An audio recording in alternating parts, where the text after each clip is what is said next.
Let's do it. Another edition here of Goz On The Go. All the sports talk you need from the week in a quick 40 minutes or less. If you're heading to work, coming back, just got some time to kill, we run through all the topics as quick as we can. We make it happen because of our great people, the sponsors, the people that we're so happy to support on this medium. Gozilla Media, Goz On The Go, Mohawk Honda. Selection is king. The Kelly Blue Book offer. Whether you're listening in Oswego, Ithaca, Herkimer, Saratoga, Verona, it's awesome seeing these numbers continue to grow here on Goz On The Go. We appreciate you listening. Now do what you need to do. Take care of yourself. Get that new ride. Get that new vehicle. It happens at Mohawk Honda. I know from experience. Years not getting the opportunity to work with Greg Johnson and Lindsay Heritage and the McKennas and more. People that you can trust during the car buying experience. Shout out to John Lucas and Travis Landry and Nick and Nate on social media. I could run through more names. John in service. Like, you get it. I know everybody over at Mohawk Honda because they're people you want to hang out with, people that you can have on your side when you're making one of the biggest decisions that you can. And speaking about that Kelly Blue Book offer, how about showing up to the lot and walking off with money in your pocket? In less than an hour, you can walk off the lot at Mohawk Honda with a new ride and money in your pocket. Glenville, New York is the spot for you. It's Mohawk Honda, where they always go out of their way to please you. And Lily and David Fine Jewelers, the family-owned and operated business off of Route 50 at the Shoppes of Wilton. Guys, wedding season's around the corner. Is your fridge starting to stack up with those save the dates? Are those RSVPs starting to add up? Well, you got to make sure that if your wife is heading to those weddings, that the engagement ring looks good. Now, for some of you, you've not hit that level yet. You're still in that girlfriend status, and that's okay. You got to make sure you get that right ring. My spot, Lily and David Fine Jewelers, the great experience. David, Alyssa, the crew there walked me through what the right engagement ring would be for her. My then girlfriend, then fiance, then wife, and still now years later getting compliments on that ring. Walked in sweaty, nervous. Could I afford it? Would she like it? Luckily, those guys took care of me, and they'll do the same for you. I go back for anniversaries and birthday gifts and more because I know that's the stuff my wife loves. She loves the jewelry like that. And you know what? Again, style, fashion, I don't know what I'm doing. They do. Family-owned and operated business. Take the stress out of it. Work with the experts that can help you figure out exactly what she wants for those big events. Route 50, Shoppes of Wilton. The selection's awesome. I've had the opportunity to check out the new store. You can do it now for yourself with those big dates coming up this spring, this summer, and more. It's Lily and David Fine Jewelers. And when you stop into Lily and David Fine Jewelers, tell me you heard about Goz's story from right here on Goz On The Go. All right, let's get into it. Some sports talk from the week. You just heard a bunch of love for our sponsors. I won't give you the full rundown of how you can watch the NFL Draft with us. If you're listening on an audio side, click the description. You've heard about the Iron's Edge and all that stuff right there. Some takes on Thursday's NFL Draft. You can go back and write Goz, you were wrong on Friday or Saturday. Let's focus on the top pick, the Jacksonville Jaguars. Back-to-back seasons, they have the number one pick. They go Trevor Lawrence in 2021. What should they do in 2022? If I got the number one pick, Aiden Hutchinson, defensive lineman, Michigan.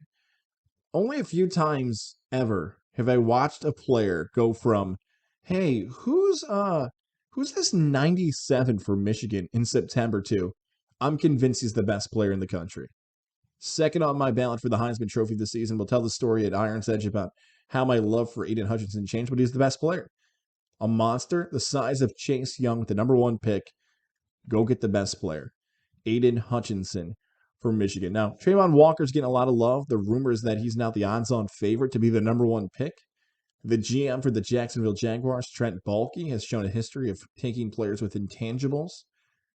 Walker looked good with his shirt off and ran good times, but you can make a really good case that Walker might have been the fourth or third best player, not on the team, but on his defense in college. And now he's going to be the number one pick in the NFL draft. It doesn't make sense. Now, look, if you went seventh, hell, if you went to the Giants at fifth, I wouldn't make a big deal about it. He's a good player. But it's hard for me to make an argument he's better than Hutchinson. He's not bigger. He's not stronger. He's not more NFL ready. So if I'm the Jags, I take Hutchinson one. I won't do a full mock. If you want to see a full mock draft, check out Sport with the Zena T. Just the New York teams here quickly. My thoughts on what the Jets should do. Deebo Samuel's number one.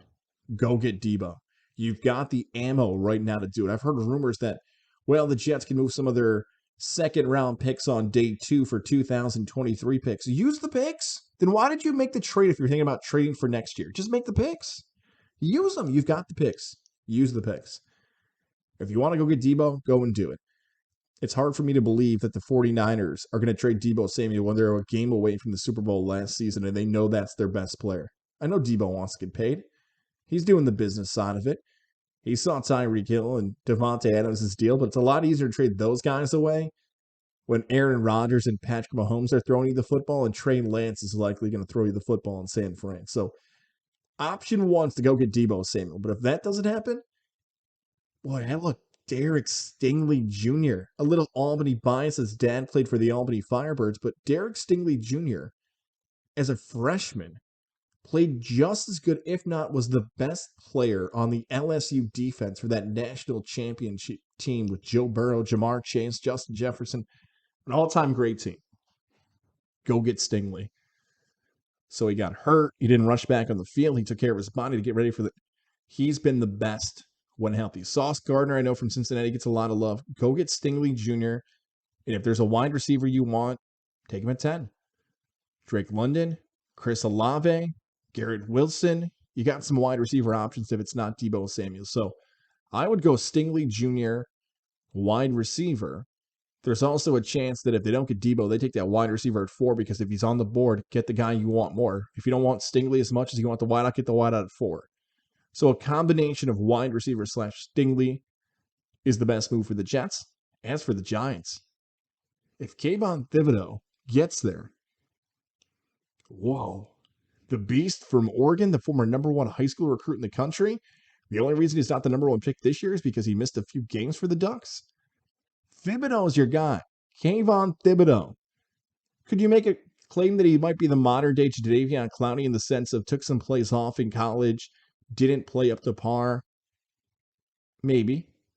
But Thibodeau, when he is on, he is just like Clowney, and how Clowney's had a 10-year career at this point. You're telling me you might get a guy for 4 to 5 seasons who plays like that, can turn it on when he needs to, and if you just get Clowney to maybe live up to the hype of just playing with more effort, if it's an effort thing, you could fix that, you hope. Incentivize the deal. Kayvon Thibodeau, freak. Take him if you're the Giants. Man, I feel like offensive line should be the call now. Like, oh, okay, go get on that line. We've done this so often, right? Andrew Thomas from Georgia, Eric Flowers, Hernandez. I'll bore you to death all the Giant linemen they've taken over the last 6-7 years. You know what? Let's get back to Sauce Gardner out here. Let's just do that. Sauce Gardner, because of his swag, his ego, let's get him to a New York team. All right, so there's my picks. Give me the Jets taking Derek Stingley Jr., making that secondary really good and get a weapon. We'll go with Drake London. We'll go with the USC kid. And then the Giants, Thibodeau, and Gardner. And if you're a Bills fan, the Bills Mafia, you know they'll be excited for the end of this. Breece Hall's getting all the love from Iowa State. He wasn't very good last season. Don't you just wait for Kenneth Walker the third in like the second? Can't you pick up a free agent running back who's better? I don't. We did this last year, whether or not the Bills were going to take a running back, and they didn't. I don't know if Breece Hall's your answer. Boy. Look, if I'm the Bills, I know Brandon Beane has a history of not trading. You got to think about getting out of that pick. Somebody might want to trade up at that point and to go get a quarterback for that 5th-year option. Somebody might have their eyes on Malik Willis, Desmond Ridder. If I was the Bills, I'd get out of that pick and hope you can get Breece Hall or Kenneth Walker the third in the second round. So those are my takes for the NFL draft coming up. We'll have far more takes and a lot more conversation coming up Thursday from the Iron's Edge. 6:30 to 8 is Levack and Goz, and all throughout the night, the first round. Tune in for your favorite teams throughout. My head's getting shaved by Saving Face Barber Shop in Saratoga. It's going to be a fun draft night. Here I am burning it up with these NFL hot takes for the draft, man. That's been my keyword talking about the draft, just hot takes. I said it like 5 times on the Levack and Goz show. So I go from that conversation to Ben Simmons. Where's my guy Gurka? Where's my guy Tommy Gurka over at Yankee Distillers? Shout out to them. He stinks, Ben Simmons. Gurka's fine. Ben Simmons. I saw the headlines, the tags. My guy Chet Davis at CBS. Is he the most hated, despised athlete ever who didn't commit a crime or is the legend of one? Yes. Yes, Ben Simmons stinks. He's the worst. He's a quitter. He is the generation of like Gen Z plus guys who think they're LeBron. Guys who think they're Jimmy Butler. So what's happened post LeBron, I'm talking like the Miami Heat Cavaliers scenario, was that everyone thought the franchise was built around one guy, and LeBron lived up to the hype, and franchise changed because of LeBron. He had that much power. He had that much responsibility. Feels like a superhero conversation now. But other guys believed, well, LeBron did it, so I should. Even though they're nowhere close to being as good as LeBron. Nowhere close. So we all know the story by this point, right? Ben Simmons sucks in the playoffs, or Philadelphia blames the Philly fans, says it's their fault. They're being to him, and he wants to get traded. And he just waits and waits and waits. Like that awkward pause like I just did. It was intentional. And he gets traded. Oh, the Brooklyn Nets get him. There we go. Brooklyn. It's gonna be awesome. It's gonna be Kyrie and Durant and Simmons and where is he? Ben? Oh, you don't want to play against Philly? I get it. Okay. Oh, you're just not gonna play at all. Why? The reports are that he's got a bad back or he's not mentally ready. I don't want to make light of mental health in 2022 because it's just in poor taste. Go back and listen to the stuff about Ben Simmons and Simone Biles. Simone Biles quit in the Olympics. Ben Simmons isn't played for Brooklyn. And this is where we sit. He is one of the softest athletes of all time. Now, will history prove me wrong in 2024 if he comes back and we hear more stories of what's happened in his personal life and why he really didn't want to take the floor? Sure, there could be a spin piece done in the next 12 months telling us what we didn't know the inside of Ben Simmons. Here's the Ben we don't know. That could all truly happen with Rich Paul's agent. They could figure out a way to change the image of Ben Simmons. But the way you do it is play. Do you think the moment when Ben Simmons finally returns to the court, it's going to be reasonable expectations? Do you think if Ben Simmons goes out and plays for Brooklyn, he goes, I don't know, 12 points, 6 rebounds, 4 assists, and everyone's going to be like, wow, he's back. No. Like, is this it? Like, all this hype? Levack had a great quote about Ben Simmons. Like, enough with him. He's not good. He's not good. Kevin Huerter, Capital Region bias. We compared him to Kevin Huerter. Kevin Huerter's way better than Ben Simmons. He's got all this hype around him. He doesn't play. He sucks. Like, who's a Ben Simmons fan? If you're playing a video game, you're like, oh, I got a 7-footer who can dribble, score, and shoot. Besides playing video games in NBA 2K, no one's a Ben Simmons fan. He set this precedent of, if I don't like how things are going, I'm going to quit and not show up to work. And then when I go to the next place, I'll show up when I feel like it. There are other NBA players who have that same attitude, but they don't take it to the extreme.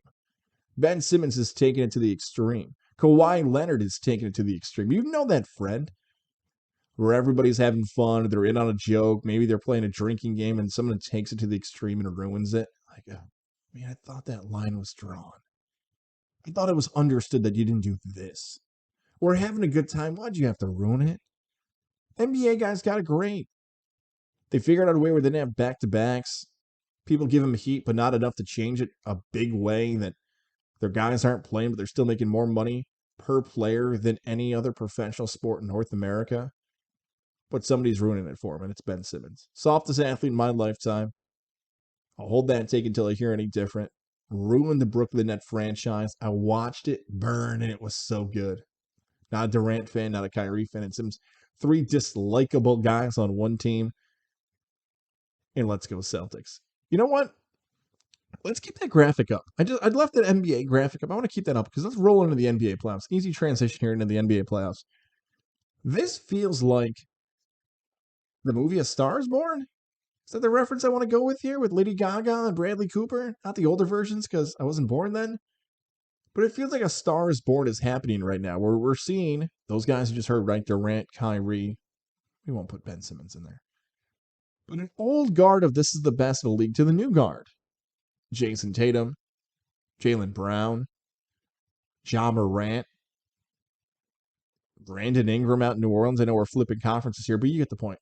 When you get Ingram and Ja Morant and Tatum and these guys, Devin Booker's been hurt, but these players are the new wave. There's always going to be this moment. We are waiting for this moment. It's easier in the early 2000s when Michael Jordan left the Wizards, finally really retired. Hopefully people still remember this. The question was, who wasn't going to follow Jordan's? Who's going to be the next Jordan? Like, no one said Jordan 2.0. Unfortunately, LeBron got labeled with that, 23 and everything else. And, oh, he's the next Jordan. It was, who's going to be like him? Is it going to be Kobe Bryant or Tracy McGrady? That was the conversation before LeBron came into the picture. And now we're in this world to make us all feel old of it's going to be over soon for LeBron and Carmelo and Durant and Kyrie and Harden and all those guys from the middle 2000s. God, saying that out loud sounds old. That whole decade is getting old. And the new breed, and I'm leaving Luka out. No disrespect to Luka. I know he's been battling through some stuff here. But this might be the playoff we look back and say, okay, it's different now. People care about Memphis Grizzlies basketball. The Phoenix Suns were one of the worst run franchises in all of professional sports. And when Booker gets healthy, they might be good, but they're getting tested by the Pelicans. Hell, I haven't even mentioned Anthony Edwards out in Minnesota. Karl Anthony Towns looks like he's got to go because Anthony Edwards is the real show over there. Ja Morant, I had to take a picture of the dunk he had the other night. We've got a new era of NBA players. And I don't know what sets the era of, the 2022 playoffs. Yeah, that's when things started to change. Does Ja Morant have to take the Grizzlies to the finals? Does Brandon Ingram got to put up 50 in a losing effort to Phoenix? Does Boston have to smack around some more teams? These are questions I don't know the answers to and how we as a legacy view some of these teams in 2022. But I'll be sitting back waiting to find out. It's fun having these new names. I saw somebody saying, like, can't LeBron just get back in? Can't these guys just get back in? Let's embrace this star-making 2022 playoffs. The guys that are out there that are making plays we've never talked about before. How great is that for the league? Oh, yeah, having young stars works. But actually having them in games that matter, there's going to be some casual fans thinking, like, yeah, that's my guy. Hey, I've never been a big LeBron fan or Durant fan or I'll root for these guys. These guys are cool. These guys are making it entertaining. The new wave of NBA playoff matchups, the new teams in the mix. That's what's great for the league. Roll off the NBA topic here. Did the NBA players become the first professional athletes to change the way in which we saw fans interact with players? Because it feels like it was the Durants and the Kyries of the world that had these back and forths that were going viral of telling players and fans what they really thought of them. So we have the incident involving the New York Yankees, and unfortunately, this is a story we talk about for baseball for the final week of April, that the New York Yankee fans and the Cleveland Guardian fans, players, I guess in this case, get into it. Yankee fans throwing beer bottles and cans at the outfield while the Cleveland players want to jump into the Bronx Zoo and fight people. This is one of many incidents that have happened post-COVID involving fans and players. How often do you see it now? Somebody turning around, threatening to punch the fan. Somebody talking smack to the... So what happened? Are we as a society not mature enough anymore to handle in-house sporting events? Were we spoiled by good behaving fans pre-COVID that post-COVID, some stadiums might be so desperate to get people to go back that it might be a bit cheaper to get a ticket, or some fans get liquored up more than ever before and want to talk smack. Or, and this is where I sit with this, it's not the worst sports fans have ever been. This is 2022, not the worst era ever as a sports fan. It's we have cameras on our phones. That's it.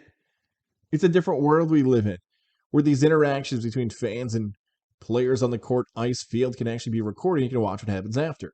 There are now more cameras than ever during live games, so you can figure out exactly what happens. That's the only difference that's changed. Do you think fans in the 1970s were nicer to athletes on the field? If you ask an athlete who played in the 1960s, they might say you can't even repeat some of the stuff that fans said to us. Same goes for the 1990s. You get what we build off of this from. Think what you were as a kid, a teenager, an adult. Do you think fans, when you were younger, were just golf clapping out? Very good shot. No. It's just about the cameras being out. Now, why do some fans feel like they're a bit bolder now with more liberties? That's harder to figure out. Have they seen so many reactions via the internet of fans going after players that they want to be a viral sensation? I hope not. And I say I hope not because flipping back to the NBA about the Minnesota protesters, they're all running on the court trying to prove a point to see if they can go viral to get those clicks and get the attention. Hell, they get arrested. Someone's got to write a story in Minnesota of who got arrested and why they did their job. Their message got across. People are Googling them. People are going to their website and more. So whether it's baseball, football, basketball, hockey, golf, tennis, you can run through every other sport you want to run through about whether or not fans have really gotten worse, that this is the bottom of fan behavior in our lifetime. Nah, it's not. It's what can get the most clicks on Twitter. Can I make a 10-second TikTok out of this? How much of this will fit on my story on Instagram? That's what fan behavior has become at sporting events. Now, even after getting that take, it's not as bad as it used to be. That's not a good enough answer for maybe even you listening. Okay, great, guys. Cool. Fans were worse 30 years ago or not as bad as we think they were. So what does that do to fix the problem? Because this is a problem. You can't have beer bottles and cans thrown at athletes. You can't have fans interrupting games. What do you do? Simple as security? Yeah. I think what happens here is that logic has been lost. Hey, what do you do to fix all these crazy fans from running on the court? Don't have them as close. Hey, what do you do to prevent these fans from throwing stuff at people? Take their beers away? Like literally like a movie usher, make sure all the beers are gone and clean up before the game? That's it. There's nothing you can do. Besides check out the face of the idiots who did it. That's it. So the suggestion of like, how can you fix it? You can't. Or if you do, it's a huge inconvenience. You just hope fans won't be idiots. And let's hope fans won't be idiots. We have cameras on our phone for a reason. Someone's to go viral. Luckily can also be to catch the person who's that dumb during the event. I usually joke about how some people will come for my picks and not listen to the other 35 to 38 minutes of the podcast. I know for this week, some of you are just coming for Albany Empire talk, and that's okay. Welcome, hello. Enjoy some soon-to-be episodes of Goz On The Go. Click that automatic download button if you're listening on Apple in the top right corner. That'd be appreciated if I caught you and see what you're doing. So let's talk about the Albany Empire, the NAL for week one. Broadcaster bias aside, the biggest story is the Ironman rule. That's it. Like, we could break down what does it mean that the Empire lost. Okay, I mean, they're not going undefeated and winning the championship. They play professional sports. This is how it goes, especially when you're the hunted and you're the home team and you're going through adjustments. So they lost. It's okay. Relax. They can lose a game. Back-to-back championship seasons. The story's the league. The story's the Ironman rule. The problem is the game went 3+ hours long. Combined, credit to Inside the Walls on the stat that the games involving Jacksonville, Orlando, San Antonio, and Columbus, plus Albany, plus Carolina, that over an hour and 12 minutes was spent combined on Ironman issues, stoppages in play, reviewing rules. That's the problem. And the league's aware of it. The commissioner's aware of it. The executives, the owners, the coach. Everybody's aware that the Ironman caused an issue in week one. For those who didn't catch the opportunity to watch the game, it's not as simple as a volleyball substitution of hand goes on hand. You know who's coming in and who's coming out. It's not as simple as a pitcher substitution. 2 defensive specialists, 2 offensive specialists. And after that, it's a little Wild West of who's in for who and when and how and all that stuff. But what do you do if you're the league? Do you have the refs go through it again for a second week and hope it's less? Okay, I mean, sure. So what does it go from? An hour in stoppage to a half hour in stoppage? Still, having that much time, 10 to 15 minutes to 20 minutes of a game, if you're aiming for it to be 2.5 hours, 2:15, that's still significant. 10% of the actual game? All right. You should have preseason games. Yeah, but that's already passed. That's a moot point at this point. Yeah, you probably should have had a preseason game or a scrimmage or a controlled bump or what. Sure, any of that stuff you want to call it. That should have happened. Already through the door. Do you scrap Ironman? Well, that's kind of not fair because these rosters have been built for the Ironman rules. So if you tell somebody, hey, that rule you built your roster for, we're just going to scrap it, figure it out, you got to blow up the rosters. A weak comparison here, but the most accurate is imagine you play fantasy football and you're in a one quarterback league and that's how you drafted. And then the third week in September, the commissioner's like, not enough points in the league. Let's switch it to a two quarterback league. You're like, that's not how you drafted. Someone's got an advantage on me already. Or you let it ride and just accept like this is NAL football for the rest of the year. That is the worst option at the end because fans won't be happy about it. Players won't be happy about it. You're not putting the best product on the field. You just hope the referees will figure it out. I'm against the idea of killing Iron Man quick. Some would say it's the easiest solution to fix it, but you just went back on a rule after 1 week, after months of hype, after building. You just can't scrap Iron Man that fast. Hopefully, week 2, it's better. You hope that the referees are more decisive in their calls. I'm telling you, the effect of the Iron Man rule hurt the officials with plays at the goal line because they weren't so sure about the Iron Man rules. All of a sudden, it started to spread to balls being reached over the goal line and more. Can the Albany Empire improve? Of course. Darius Prince played really well. I know he probably didn't have to get into beefs on social media and Facebook about who won the awards. Just let the fans do that, man. Let anybody else do that for you. Don't get into that nonsense. And your team lost. So you're looking for an award when your team lost? Okay. You don't need to do that. And I love you, DP, man, but it's like, go on to week 2. Go get the win this week in Florida. Go do your thing. And see if the Empire can bounce back. Maybe we'll see more Sam Castronova. There was a rumor he was actually going to play. He did not see some action in the Albany loss. We'll see what happens there. We need to see some more offense as well. But that's the takeaway from the Albany Empire. It's not quarterback play or the defensive backs need to be better. The O-line needs to protect. It's like we'll do with the Bills, Jets, Giants, Syracuse football, Albany. Those will be the storylines, the X's and O's, plus the combination. But the Albany Empire and the NAL, it's all the same. What is the future of Iron Man? What's the best for the league? How does the league handle it for the rest of April and into May? Those are the storylines I'm more concerned about. And if you watch the game, let us know. Leave a comment here on Apple. Hit me up on Twitter at Tom Goz, TOMGOZZ, Goz, G-O-Z at GozillaMedia.com. What you want to see improve or eliminated from NAL football for the rest of the season. Ironman, if I had to guess, is sticking around because that's the right way to do it. You said you were going to do it. Finish it off. Hopefully the officials and everybody else makes the game easier to consume for the fan. My guy, Tyson Fury, 94,000 plus in Wembley, the knockout victory. Did I say Dylan last week on the podcast? I didn't give him the Dillian. I didn't toss that I in there. Dillian White, knocked out. Pretty sweet to watch the uppercut take somebody out, right? So Fury does the Fury thing, a knockout victory at Wembley. The Brits are going crazy. The party at the end of the bout. Fury gets the crowd going, singing. Oh, it's everything Tyson Fury is. Entertaining, charismatic, making people care about boxing. It's been a long time since that's happened. If you're not a boxing fan and you don't like Tyson Fury, I can't help you. That's about as good as it's going to get. Now, were the first few rounds as exciting as Fury Wilder? Hell no. Was Fury Wilder 3 one of the great boxing matches of my lifetime? Yes. We're not going to get Fury Wilder 4. We're going to get Tyson Fury to retire. Oh, and it breaks my heart. I'm making those same noises last week. I was making the same noises rewatching the fight. The way he spoke, the way he presented himself, the way he explained his family's background. If I've made $100 million and I blow it, I don't deserve another money. I don't deserve it. What do I do with $100 million? He's got the cars. He's got the house. Said he doesn't care about the money.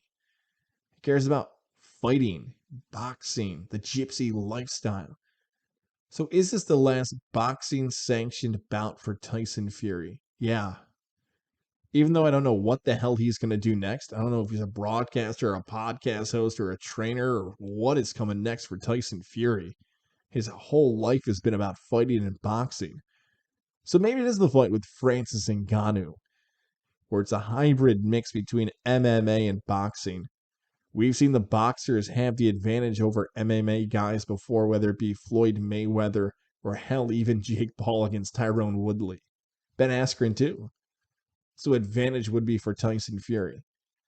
If a hybrid rule, it's going to be MMA style. Tyson Fury is going to stand up and make Ngannou come get him. Be an interesting bout to watch. So go get your money there. Go to the Wales pay-per-view of the WWE and go toe-to-toe with Drew McIntyre. Do it. Look, the fighters of Tyson Fury, Ronda Rousey, Conor McGregor, Khabib Nurmagomedov, they retired sooner than ever before. But the concerns of what head injuries can do for the rest of your life, the different ways in which you can make money outside of the ring, and maybe just not wanting to get punched in the face for a living anymore when you make millions of dollars, those are all good reasons as to why you want to stop doing it. As a fan, of course, I want to see Tyson Fury fight again. I'll say it one more time. But hearing how he spoke, watching how he walked and talked, that's it. And why else? Your hometown. Imagine wherever you're listening to this, whether it's the Carrier Dome in Syracuse, the Times Union Center, wherever it might be. You get to do what you want to do your entire life, pack your hometown arena, win, and stay undefeated. What else is there to train for? What else is there to fight for? You did it, man. He knows he did it. He reached the pinnacle of his career, and now it's on to something else. The Gypsy King, man. Looking forward to seeing whatever is next in your future. We are moments away from giving you the weekend wagers. 2-1 last week, by the way, so keeping that good record throughout the season. We got to tell our friend Jared Lozier in Northeastern Insurance. You're looking to save some cash, maybe a little combo here. Win some money on some wagers, plus save some cash by getting the right insurance policies for your home, your car, your business, and more. Jared Lozier is your guy. Look at that face, huh? Look at him. Jared Lozier, I hope to see him at Iron's Edge for the NFL Draft Party and more. Jared wants to help you, man, whatever it might be. A simple email, a call, a text. You've heard his name so often. All it takes is one text, one email. Can you just check my rates and see if I can save some cash? If you can't, I'd be surprised. His email, jaredl@nemail.com. His email, that's it. Save money, Goz podcast. Quote, that's it. Simple and easy. Pause it right now and do it. jaredl@nemail.com or give him a call. 518-956-3753. 518-956-3753. That is Jared Lozier, Northeastern Insurance, saving you cash 2022 and beyond. And one more reminder, 6:30 to 8 o'clock, Iron's Edge NFL Draft Party. Come join us, 8 o'clock, draft throughout the night. So chime in with your picks, your thoughts, more. We're very nervous about this event because last year was our first ever Gozilla Media event, and seeing how it's evolved, grown, changed in a year is overwhelming but exciting. Cannot wait for the draft party. All right, let's get you some picks. Let's get some winners again for this weekend. No NBA action. It's just too hard to figure out. I'm trying to do it. Staying away from the NBA games. By the time you listen, there could be some eliminations and more. So no NBA games. Thursday is the first pick. Afternoon game, Rockies, Phillies. Phillies minus 190. Rockies are playing really well. There's no way Zach Wheeler's going to go to 0-4. NL East pitcher, formerly a Met, now a Philly. There's no way. Wheeler's just too good of a pitcher. It's at home in Philadelphia. Philly's a better roster than Colorado. Come on. The Phillies got to figure this one out with a good player on the mound. Give me the Phillies minus 190 with the 105. First pitch, 105 if you're listening in the mornings. Get ready to get that wager. 2 for Friday. We got a hockey one here. How about Leafs Bruins? Hoping for the spot to be under 6.5 goals. Why? A ton of public money is going to go on this Leafs game because now the headline is that Austin Matthews has scored 60 goals. Everybody who's not even a hockey fan is going to hear that and think, oh, Austin Matthews. Those are one of the biggest names, if not the biggest name in the NHL right now.